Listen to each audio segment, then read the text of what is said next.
If you're hearing this, you must love horror, science fiction, and weird tales.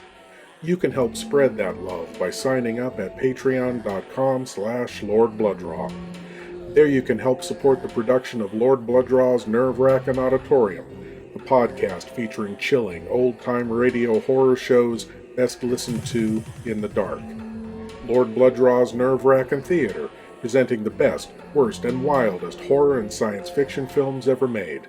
And Captain Paxar's Star Cadet Hour, the kind of show kids in the 60s and 70s would run home from school to see, featuring classic science fiction heroes like Flash Gordon, Tom Corbett Space Cadet, Captain Zero, and many more. Plus, if you sign up, you'll have access to exclusive content available nowhere else, like Lord Blood-Rah's B-movie reviews, radio episode commentaries, and more. Sign up today at patreon.com/Lord Blood-Rah for the love of horror. I'm so glad you're here. Allow me to introduce myself. I am Lord Blood-Rah. I host horror and science fiction films on my TV series, Lord Blood-Rah's Wrackin Theater, but here, in this cool, intimate darkness, I'll be presenting tales of horror and the uncanny solely for you, alone. In this auditorium within your mind, you will coalesce the settings and the players from the ether of your imagination. Your terror will be your own creation. This is the sorcery of sound, the subtle magic of old-time radio, horror.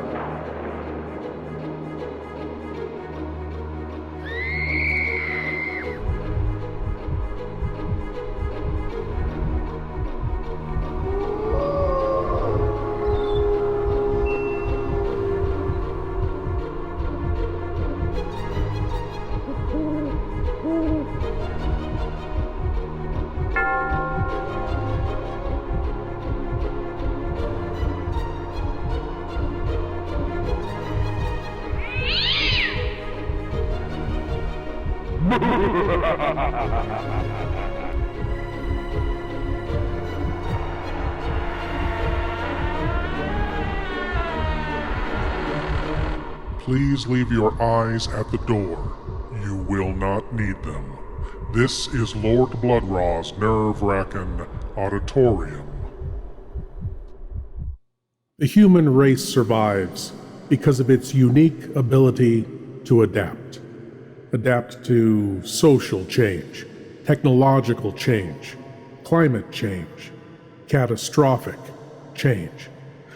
But will the human race ever encounter a calamity it cannot adapt to? In that vein, here is a tale of hope. From X-1 comes the tale, A Pail of Air.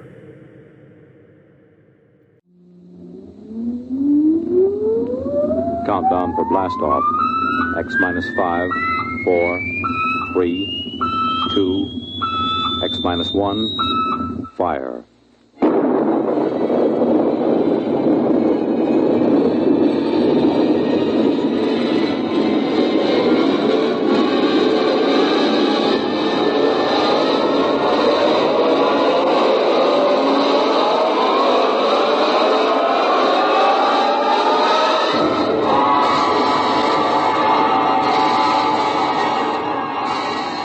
From the far horizons of the unknown come transcribed tales of new dimensions in time and space. These are stories of the future, adventures in which you'll live in a million, could be years, on 1,000 maybe worlds.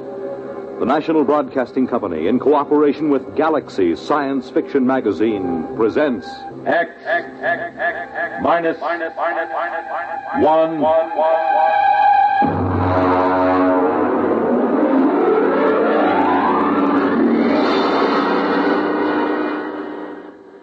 Tonight's story, A Pail of Air, by Fritz Leiber.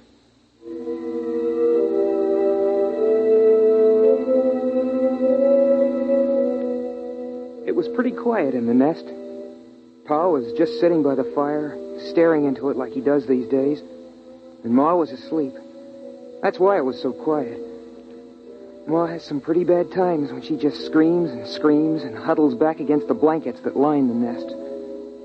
Sis was looking at herself in the mirror that hangs next to the bookshelf. I don't know what she finds to look at so long, but then she's a girl. She just looks at herself.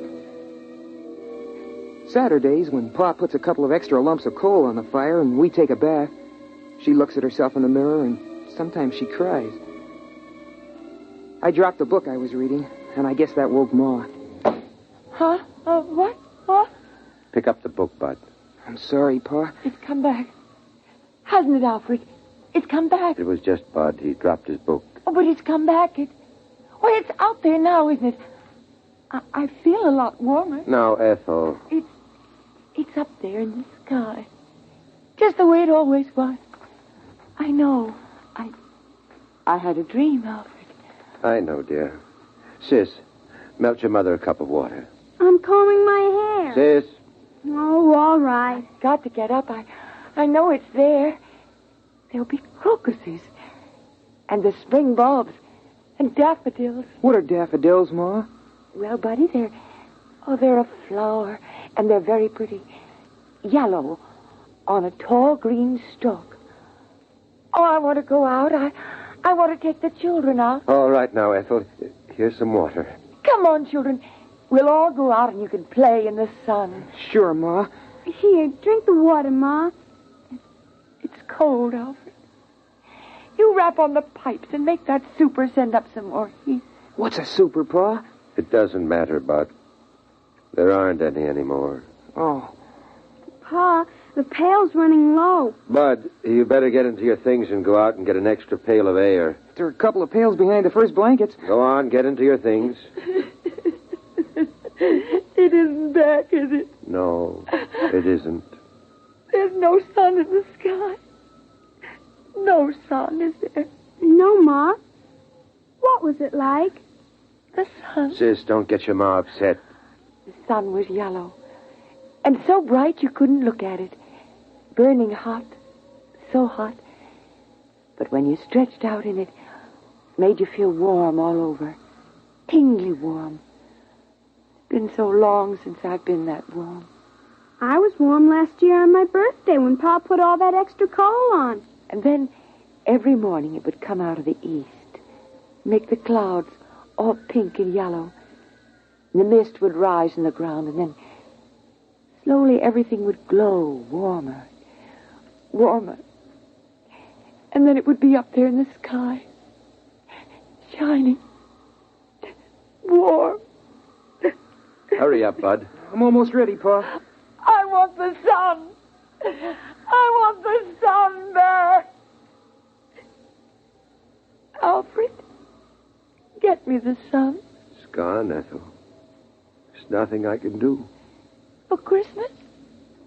On my birthday?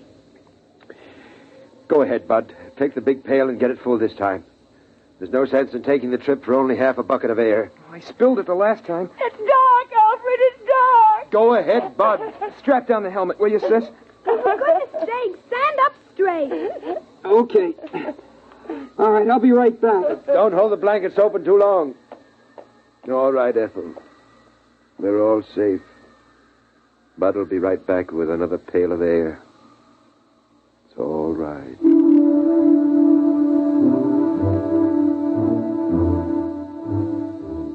I went through the 30 or so blankets that Pa hung up to slow down the air escaping from the nest.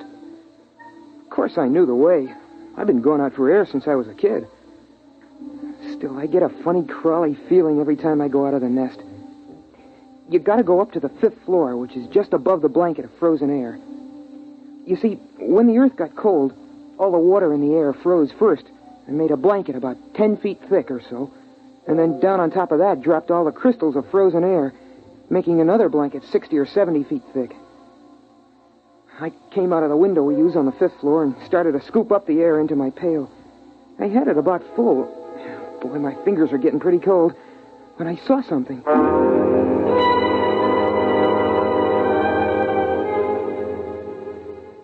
Hey, that's a light.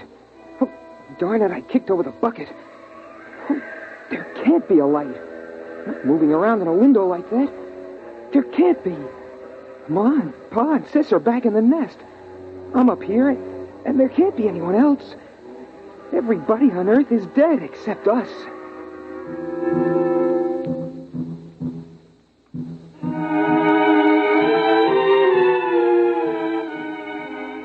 I had an idea how Ma must feel sometimes, the way she sees things. But there it was, moving around in the building across the way. I stood there shaking, and I almost froze my feet.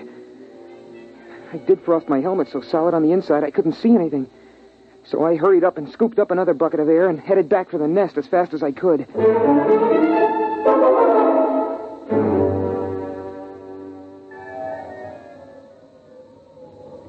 Pa, I saw something. Go on, hang those outside clothes up by the fire. Phew. Pa, I saw something, I did. Your mother's quiet now. Don't upset her. Pa, it was a light. Wait till I get this air next to the fire. Give me the cloth, Sis. Shall I put another lump of coal on, Pa? No. The oxygen from this bucket will get the fire up when it begins to melt. There. Pa, I'm trying to tell you, I saw something up there. Light. There's lots of lights. Stars. I know what stars look like, Dopey.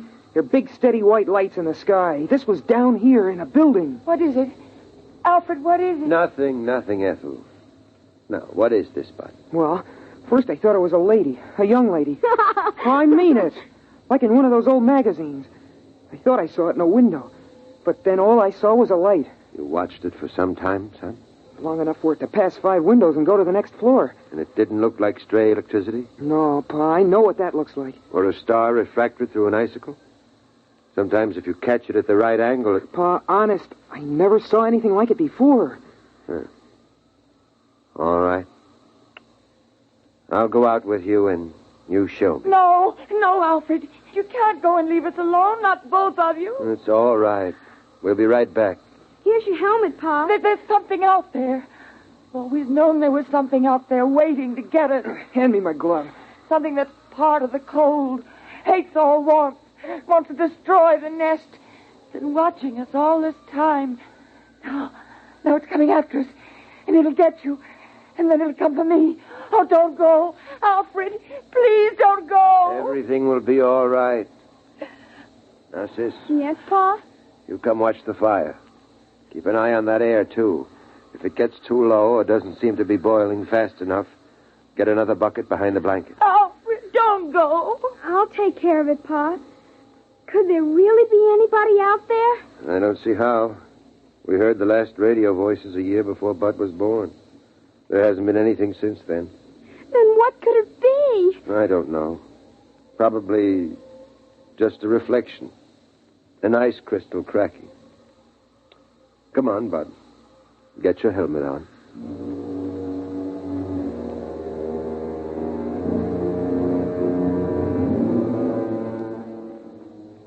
It's funny. When I go out alone, I'm not scared or anything.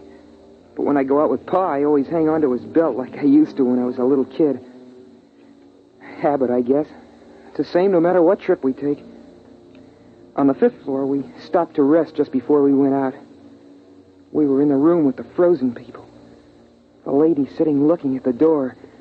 The man holding his hands over that funny metal thing Pa calls a radiator. It was like a fire, I guess, but I don't see any place for the coal. We put our helmets together so we could talk. Catch your breath, son. Pa, would it be possible... for any of the frozen people to come to life? Like the ones down in the basement around the furnace when we go for water? No, they're dead. They were caught too quickly when it happened. Oh, Pa, how do we know we're the only ones? We don't, but... Well, there's a feeling you get. Because it's always night. There used to be some of that feeling every night in the old days. But the sun chased it away every morning. You wouldn't know about that. You weren't born when the dark star pulled us away from the sun. You wouldn't know unless you'd seen the sun. I've seen the sun. It's that big star at the end of the Big Dipper. I've seen it. It isn't the same. Come on. We're wasting time.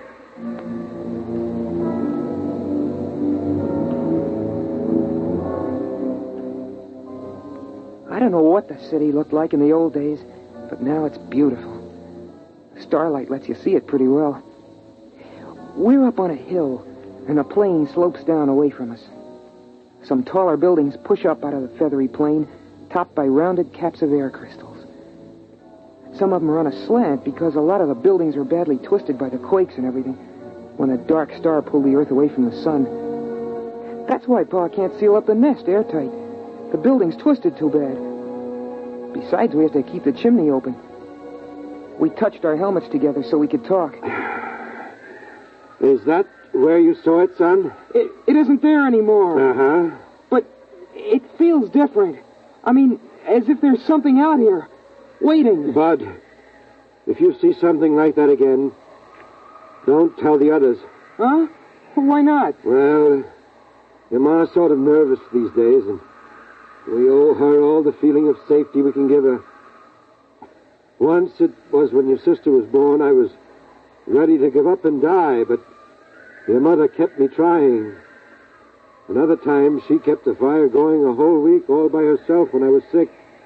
She couldn't do that now. Not the way she is. But you know that game we sometimes play, tossing a ball around? Well, courage is like a ball. A person can hold it only so long, and then he's got to toss it to someone else. When it's tossed your way, you've got to catch it and hold it tight, and hope there'll be someone else to toss it to when you get tired of being brave. Yeah, I guess so. Come on. We'll fill up the pails and get back. But what about whatever it is out here? We'll just have to wait and see. Come on. Before the helmets frost over.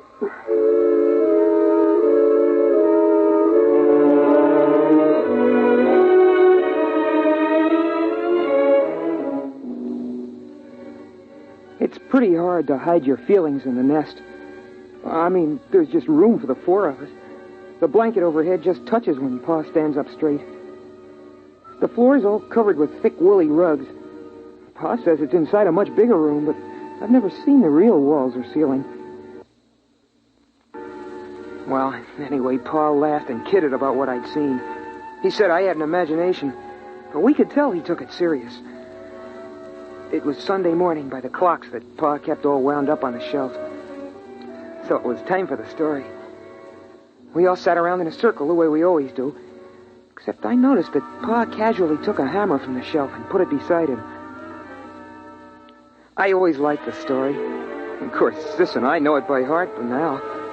I mean, every Sunday since we were kids. But every once in a while, Pa surprises us by telling it a little different, or throwing in some extras. It starts out with a song.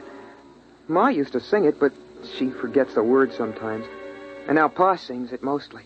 Oh, beautiful for spacious skies, for amber waves of grain, thy purple mountain majesties above the fruited plain. Of course, the words don't mean anything. I mean, the skies are spacious enough, but there aren't any waves of grain, and the plain is all covered with a blanket of frozen air.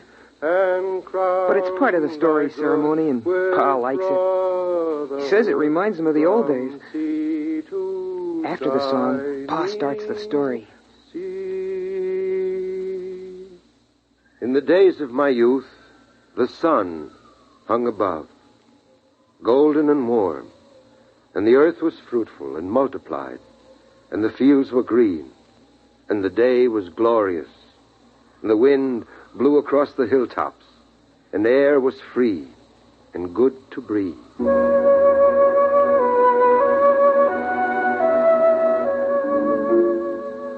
That's the part of the story I like best, about how it was with the sun nice and warm. It's hard to believe, all those people living without having to worry about cold and air, never waking up sweating and screaming because you dreamed the fire went out. It's impossible to believe, but Pa was a good storyteller, and he made it seem real. And then the dark star came rushing out of space. In the beginning, they tried to keep the news from the people, but when the floods and the earthquake started, the truth came out. At first, they thought the dark star would hit the sun, and then they were afraid it would strike the earth itself. But it didn't. It only came close.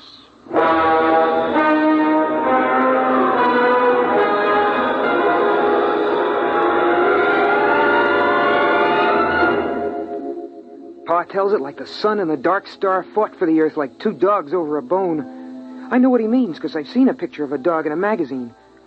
And then the dark star won and carried us off. But the sun kept the moon. There were earthquakes and floods. Pa says that mountains fell and oceans slopped over. Oceans, that's a lot of melted water lying around loose. It's hard to imagine. Pa says it was so. Then came the open question time in the story. Sis asked a question about what girls wore for clothes. And I asked Pa how people acted in those days when the earth was twisted and jerked almost apart. Well, Bud, I was too busy to notice much. A friend of mine, Dr. Weisbrot, and Kelly, the geophysicist, and Walters, the astronomer, we knew what was going to happen. And we were working to fix up a place with airtight walls and insulation and big supplies of food and bottled air. But the place got smashed up in the earthquakes, and they were all killed. So I put the nest together at the last minute in the living room of our apartment. It's a 4-room apartment. You must have seen some of the people, like the frozen ones downstairs. At that time, Bud, I only thought of one thing. Your mother and survival. If I had stopped to think, I wouldn't have even tried to make the nest. Would have seemed ridiculous. Blankets and a coal fire against the cold and vacuum of space. But I didn't think. I survived.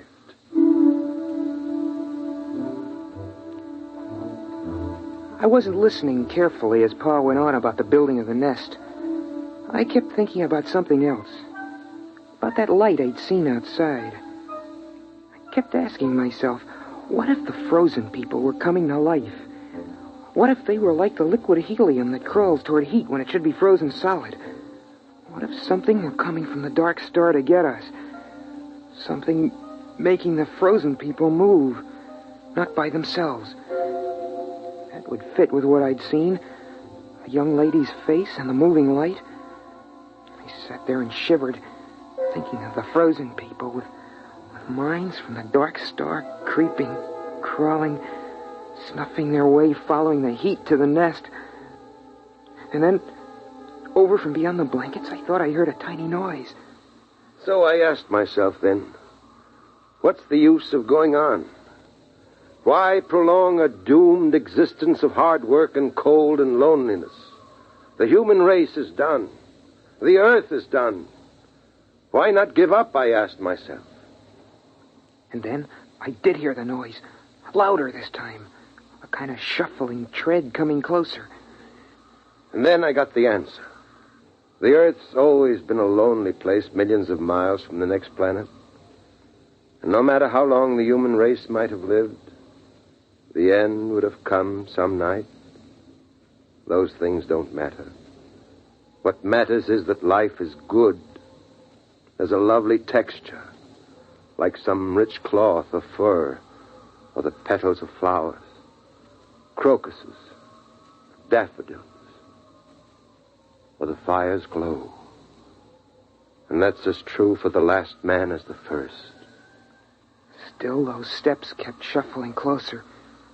Pa was talking, and Ma was dreaming with her eyes closed, and Sis was looking at herself sideways in the mirror.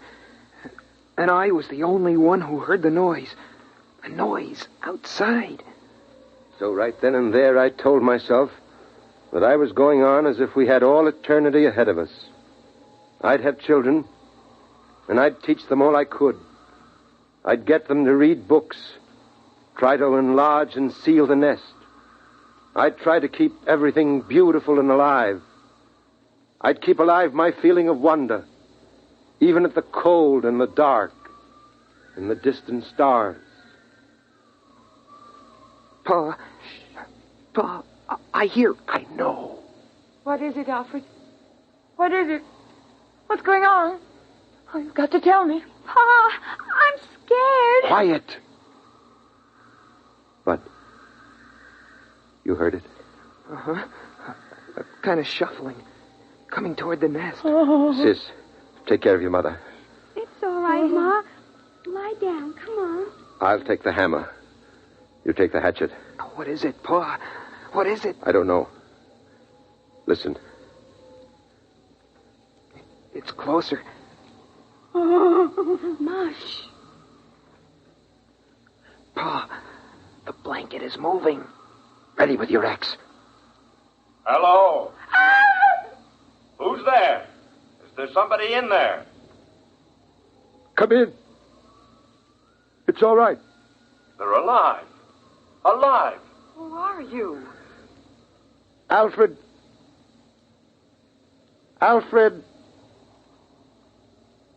Hutchinson. Dr. Alfred Hutchinson. You can take off your helmets in here. But the air. We have air. We bring it in pails. Come on, Ralph. Let's take off the helmets. It's impossible. Oh, where are you from? We thought we were the only ones. Los Alamos. The nuclear laboratory. Yes, that's right. We get our power from the reactor, using the stockpile of bombs for fuel. Then there are others. There are other men. There are other men. Pa, is it all right? Should I put the axe down? Yes, it's all right. You can put it down. You mean you come from another nest? It's a little bigger than this. We've got a small airtight city with airlocks. We generate our electricity, food from hydroponics. I can't believe it. I can't. I can't believe this. It's impossible. You can't maintain an air supply without hermetic sealing. It's impossible. Oh, no, it's simple. As long as you keep the fire going to melt the air, and enough air boiling to keep the fire burning. How did you come here? Why? Well, we keep scouting around for survivors. There are a number of colonies, Brookhaven, Oak Ridge, and Harwell in England, and the Argonne Laboratory in France. We didn't expect to find anything in this city, though. But our detectors picked up a heat trace, so we tracked it down. Alfred, you're forgetting your manners. We have company. Of course. Sis, throw a handful of coal on the fire. Pa, a whole handful? Doesn't matter now. And Bud, bring out another pail of air. Well, it's incredible. And you have laboratories and transport? We only have a two-seater Scout, but if we rip out the bulkhead to the storage compartment, we can make it all right. We can have you back at Los Alamos in 4 hours. What's the matter? I guess we really hadn't thought about it that way. But, I wouldn't know how to act there. And besides, I haven't any clothes. Just doesn't seem right to let this fire go out. It's been 18 years. Burning every minute.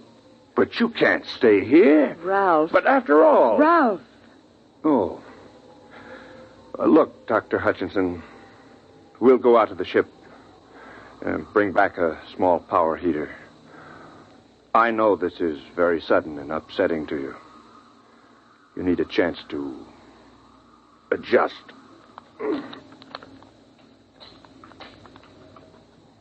We'll be back in a few minutes. It's incredible. In buckets, air. Well, They didn't think the nest smelled so good. I could tell. She had a wave in her hair. Did you see that? And lipstick. I suppose we have to decide what to do. Pa, at Los Alamos and those other places, there'll be lots of people, won't there? Yes, I mean, not just your father or a brother. that's right. Boys? I suppose so. But somehow I feel a little empty. Alfred, it's different now that we know others are alive.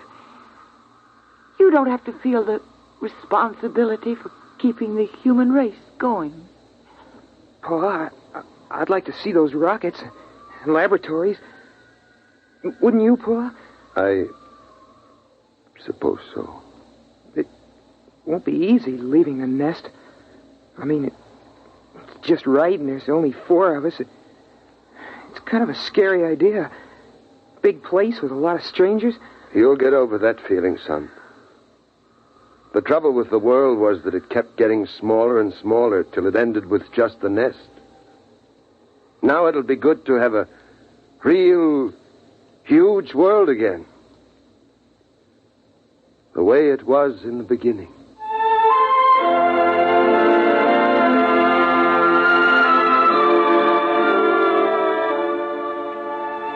And so, we're gonna leave the nest in the morning.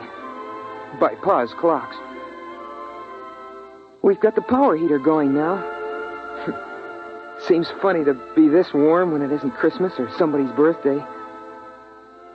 But still, it's hard for me to realize that this is the last time I'll go out of the nest, through all the blankets, to get a pail of air.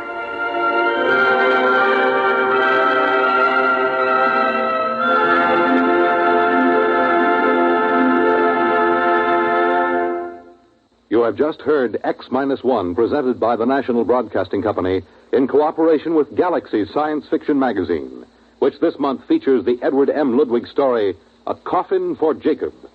With never a moment to rest, the pursuit through space felt like a game of hounds and hares. Or was it Follow the Leader? Galaxy magazine on your newsstand today. Tonight, by transcription, X-1 has brought you A Pail of Air, a story from the pages of Galaxy written by Fritz Leiber and adapted for radio by George Lefferts. Featured in the cast were Ronnie Liss, Pamela Fitzmaurice, Richard Hamilton, Eleanor Phelps, Rita Lloyd, and Joe DeSantis. Your announcer, Fred Collins. X-1 was directed by Daniel Sutter and is an NBC Radio Network production.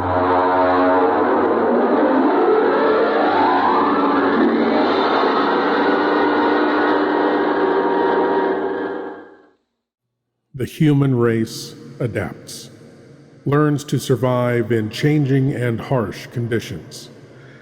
It may just be a matter of, as Alfred said, remaining brave and hoping there is someone else to pass that bravery to once yours is gone.